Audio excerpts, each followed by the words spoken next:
બસ હવે ગણતરીના દિવસો બાકી છે, કલાકો જ હવે તો રહ્યા છે, ત્યારે ગુજરાતમાં લગભગ મોટા ભાગના સ્થળોએ નવરાત્રીની તૈયારીઓ પૂર્ણ કરી દેવાઈ છે। તેવામાં ખેલૈયાઓ માટે અંબાલાલ પટેલે રાહતના સમાચાર આપ્યા છે। 9 દિવસ વરસાદ નહીં પડે, જ્યારે શરૂઆતના દિવસોમાં હળવો વરસાદ થઈ શકે છે, પરંતુ નવરાત્રી પહેલા મેઘરાજા વિઘ્ન બન્યા છે।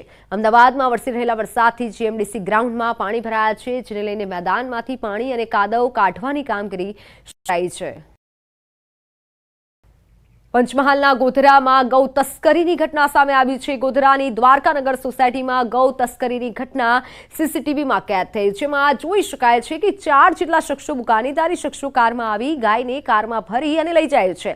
નંબર પ્લેટ વગરની કારમાં ગૌ તસ્કરી કરવામાં આવી। મહત્વનું છે, અગાઉ પણ ગોધરામાં રહેણાંક વિસ્તારમાંથી ગૌ તસ્કરીની ઘટના સામે આવી હતી, ત્યારે વધુ એક ઘટનાથી ગૌ પ્રેમીઓમાં રોષ ફેલાયો છે। ત્યારે દ્વારકા નગર સોસાયટીની આ ઘટના છે। 4 શખ્સો કારમાં ગાય ભરી અને લઈ જતા નજરે પડે છે। નંબર પ્લેટ વગરની કારમાં ગૌ તસ્કરી થઈ રહી હોય તેવું સીસીટીવીમાં સ્પષ્ટ જોઈ શકાય છે।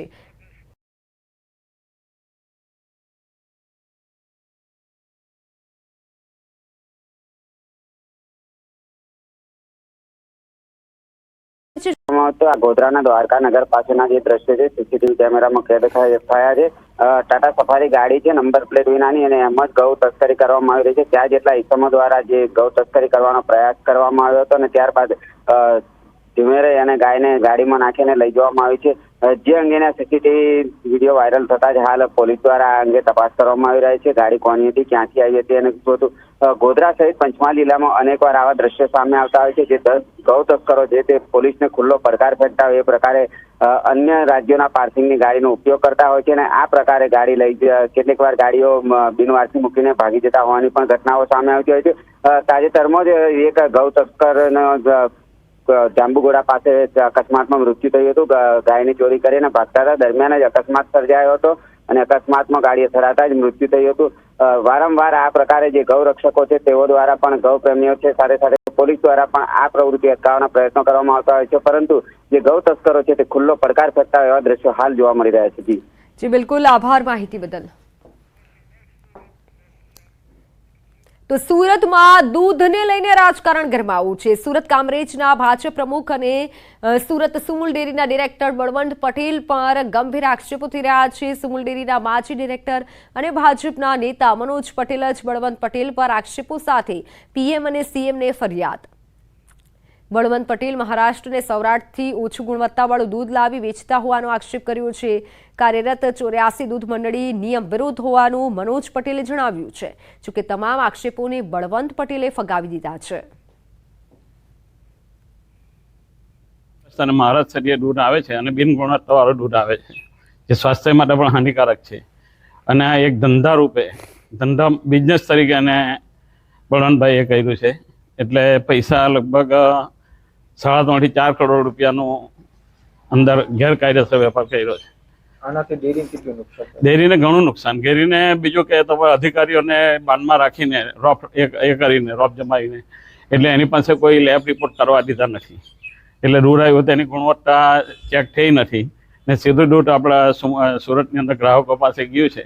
આ ખોટી રીતે જો મને હેરાન કરવામાં, ખોટી મારી માનહાનિનો એ લોકો આક્ષેપ કરી રહ્યા છે, તો એ લોકો આપને પ્રૂવ કરી બતાવે કે બળવંતભાઈ આ જગ્યાથી દૂધ લેવાને આ જગ્યાએ આપ્યું, કેમ કે સુમુલ બિન ગુણવત્તાયુક્ત દૂધ કોઈ દિવસ લેતી નથી, એ શુદ્ધતાની પરંપરા છે।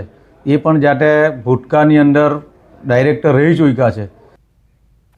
અમદાવાદમાં લીલા ભીંડાએ ભાદરવામાં ખેડૂતોને ચોધાર આંસુએ રડાવ્યા છે। 20 થી 30 રૂપિયે કિલો ભીંડાને હવે 2 રૂપિયે કિલો વેચવાનો વારો આપ્યો છે। અમદાવાદના જમાલપુર એપીએમસીમાં લીલા ભીંડાની વધુ આવકે ના માત્ર વેપારીઓ પરંતુ ખેડૂતોને પણ રડવા મજબૂર કરી દીધા છે। તમામ શાકભાજી 60 રૂપિયે કિલો વેચાઈ રહી છે, પરંતુ ભીંડાની બમણી આવકના કારણે ખેડૂતોના ભીંડા 2 રૂપિયે કિલો ખરીદવા કોઈ તૈયાર નથી થઈ રહ્યું। 1 વીઘા જમીનમાં 50,000નું રોકાણ કરી ભીંડાની ખેતી કરનારા ખેડૂતોને પણ હવે રોવાનો વારો આવ્યો છે। ના તો નફો મળી રહ્યો છે કે ના મૂળ મૂડી, અંતે ખોટ સહન કરવાનો વારો આવ્યો છે।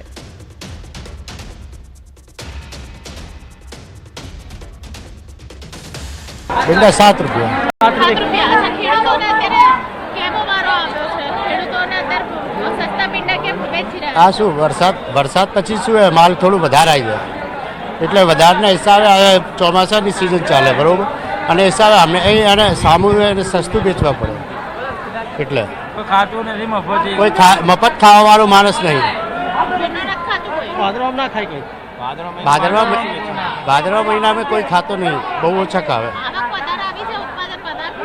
ઉત્પાદન વધારે और ग्राहकी ઓછી એટલે બે બાજુથી માર પડે અમારે ઉપર પડે ખેડૂતો ઉપર પડે આ 8 રૂપિયા કિલા કોઈ લેતું નહીં આ 10 રૂપિયા કોઈ રવૈયો લેતો નહીં આ 25 રૂપિયા રવૈયો મોટો એક નંબર નહીં હારો નહીં લેતો કોઈ ભીંડા 8 રૂપિયા ખુલ્લા વેચવા કોઈ લેવાવાળું નહીં મંદી બજારમાં લેવાવાળા વેપારીઓની ખેડૂત કિસાન જ છું ને લઈને જ આવ્યો છું માલ ભીંડામાં નુકસાન જ છે કશું મળે ના આ ભાવનું તો મજૂરી 120 રૂપિયા છે કશું મળે ના મજૂર 10 રૂપિયાનું ચપલું થાય કશું કોઈ નહીં મળતું 2 રૂપિયા 3 રૂપિયા ભીંડો વેચાય ખેડૂતને મજૂરી ના મળે શું કરવાનું ઘરના મજૂરોને આપવાના પૈસા સરકાર શું કરે છે ફેંકી દેવા પડે શું કરવાનું ગાયોને નાખી દેવાના મજૂરી કરીને બધા જાનવરને ખવડાવવાના બધા ભીંડા એ અમારો વિષય છે સરકારને જોવાનું ને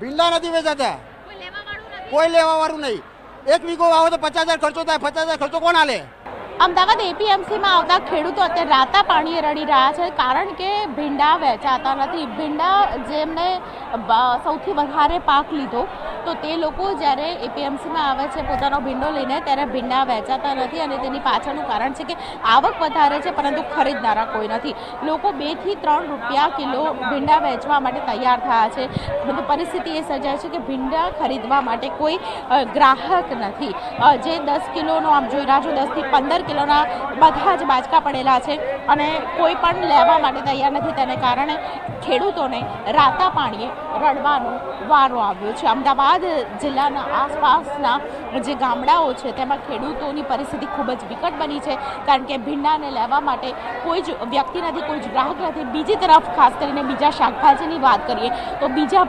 શાકભાજીના ભાવ છે તે ઉત્તરોત્તર વધી રહ્યા છે જ્યારે ભીંડાના ભાવ છે ગગડી રહ્યા છતાં પણ રિટેલ માર્કેટની અંદર સૌથી વધારે મોંઘો ભીંડો મળી રહ્યો છે કેમેરા પર્સન પંકજ મકવાણા સાથે દીપિકા કુમાર ન્યૂઝ 18 ગુજરાતી અમદાવાદ મહત્વના સમાચારની વાત કરીએ તો દાહોદના નકલી એને પ્રકરણમાં વધુ 8 શંકાસ્પદ સર્વે નંબર જાહેર કરાયા છે બોગસ બિનખેતી પ્રકરણમાં શંકાસ્પદ તો આ તરફ અમદાવાદથી મહત્વના સમાચાર જાહેર કરેલ 25 પ્લોટમાં બિલ્ડિંગ ડેમેજ નખાશે એટલે કે એમસીએ ટોલ ફ્રી નંબર જાહેર કર્યો છે જાહેર કરેલ 25 પ્લોટમાં બિલ્ડિંગ કાટમાળ નખાશે એટલે હવે અમદાવાદના જાહેર રસ્તા પર બિલ્ડિંગનો કાટમાળ નહીં નાખી શકાય ભારત સરકારના વન અને પર્યાવરણની બાંધકામ અને ડિમોલિશન કાટમાળ અંગે એક એસઓપી જાહેર કરાઈ છે જે અંતર્ગત અમદાવાદ મનપાએ તેનો અમલ શરૂ કરી દીધો છે જો કોઈ વ્યક્તિ મકાન ઇમારતોના રિપેરિંગ કે રિનોવેશન કે સમારકામ અથવા તો નવા બાંધકામથી ઉત્પન્ન થતા માટી પુરાણ બિલ્ડિંગ કાટમાળ વગેરે જાહેર રસ્તા પર નહીં નાખી શકાય જેના માટે એમસીના ટોલ ફ્રી નંબર પર જાણ કરી કાટમાળને એમસીએ નિયત કરેલ 25 જાહેર પ્લોટમાં નાખી શકાશે જે માટે તેનો ચાર્જ પણ આપવો પડશે રસ્તા અથવા તો અન્ય સ્થળો પર જો બિલ્ડિંગ કાટમાળ નાખવામાં આવશે તો ટ્રેક્ટર અથવા તો ભારે વાહન જપ્ત કરાશે તદુપરાંત બાંધકામ સાઇટ પર ગ્રીન નેટ ફરજિયાત લગાવવી પડશે મહાનગરપાલિકા દ્વારા એના માટે 25 જેટલા પ્લોટ આઈડેન્ટિફાઈ કરવામાં આવ્યા છે આ નિશ્ચિત કરેલી જગ્યાએ આ ડેબ્રીસ નાખવામાં આવશે પરિણામે તે 155 303 નંબર પર કમ્પ્લેન કરશે તો કોર્પોરેશન દ્વારા એને ટ્રેક્ટર પ્રોવાઈડ કરવામાં આવશે અને ટ્રેક્ટરે મજૂર સાથે એ સોસાયટીની અંદરથી આ ડેબ્રીસ ઉપાડશે અને નિશ્ચિત કરેલી જગ્યાએ એ ડેબ્રીસ નાખશે આમ ગમે ત્યાં નગરની અંદર જ્યારે કોઈ રોડ ઉપર નાખી જતા હતા કોર્પોરેશનના ખુલ્લા પ્લોટની અંદર આ ડેબ્રીસ નાખી જતા હતા આ જે છે મુશ્કેલી આનો અંત આવશે આના માટે જે સમાજ છે કે જે આ ડેબ્રીઝ ઉપાડતા હોય છે એની પણ એક મિટિંગ એને અવેરનેસ કરવામાં આવશે તદુપરાંત એના સોશિયલ મીડિયાની અંદર આના પોસ્ટર બનાવી સોસાયટીના ગ્રુપોની અંદર પણ આને ડિસ્ટ્રીબ્યુટ કરવામાં આવશે તો દાહોદના નકલી એને પ્રકરણમાં વધુ 8 શંકાસ્પદ સર્વે નંબર જાહેર કરાયા છે બોગસ બિનખેતી પ્રકરણમાં શંકાસ્પદ સર્વે નંબરની સંખ્યા 187 થઈ ધામરડા છાપરી દેસલર પુનસરી ગામ અને દાહોદ શહેરમાં 8 સર્વે નંબરો શંકાસ્પદ જાહેર કરાતા ખળભળાટ મચ્યો. વિજિલન્સની ટીમ અને સ્થાનિકોએ તપાસ કરતા તમામ વિગતો સામે આવી. આ પ્રકરણમાં હજુ પણ શંકાસ્પદ સર્વે નંબરની સંખ્યા વધશે તેવી આશંકા વ્યક્ત કરાઈ છે.